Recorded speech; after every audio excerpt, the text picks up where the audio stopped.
Okay, so first of all, let me just interact with the idea that I don't know exactly what I'm talking about.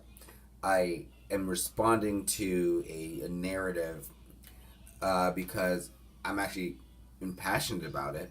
It's on my back, yo. I'm actually impassioned about it. But what's important is that I talked about this in my real life about 7 years ago. So the thing is, what happened is that there was a bill that allowed women to be a part of the special forces. If they wanted to be engaged, they could be engaged. Within that bill was the allowance for women, girls, females above a certain age to be drafted if there were to be a draft. I went back and forth with this on Facebook regarding like, hey, this is really important, but you understand that this whole bill is not about the equality of women. It's about the usurpation of people into a conscription army. And at the time, a lot of people were like, well, no, women, they want to be a part of special forces. And listen, I don't care about that. If a woman, a man, anybody, I don't care. If they enter the military and they rise in the ranks, then they deserve every opportunity all the way to the very top. I don't care who you are.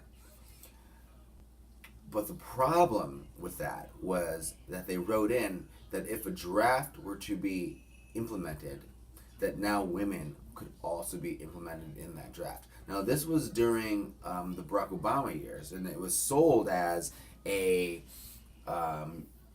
beautiful thing for gender inequality. But what I saw was a way in which our government could make every single citizen legally bound to fight in wars that they haven't voted for.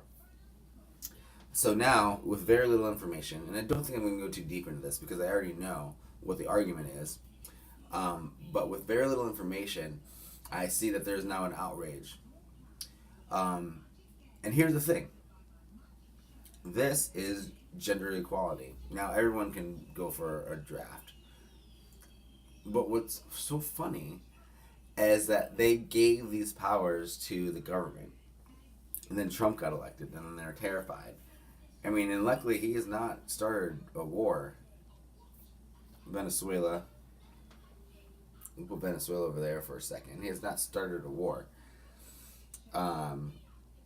My fear was that the powers that be and the trade deals that were going to be put in place were going to utilize that, and with a scare and with everyone ramped up and behind an idea that is only an idea, that we were going to have to go fight. And I don't want to fight. I don't want there to be a draft at all. I mean, the fact that now women are allowed to be in the draft, good job, ladies. What a fight you just won.